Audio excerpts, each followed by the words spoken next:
सुनो यार, एक ऐसी लड़की थी जिसे मैं कभी भूल नहीं सकता हूँ, जिसकी यादों को अपने जहन से कभी चाह कर भी मिटा नहीं सकता हूँ।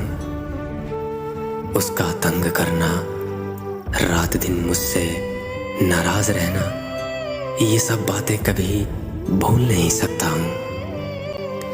अगर मैं परेशान होता था तो वो अपना मुस्कुराता चेहरा लेकर मेरे सामने आ जाती थी।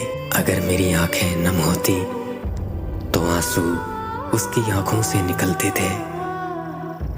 लेकिन आज मैं अकेला हूँ, मुझे अपने आंसू खुद ही पूंछने पड़ते हैं। मैं जीने की कोशिश तो करता हूँ, लेकिन एक जिंदा लाश हूँ।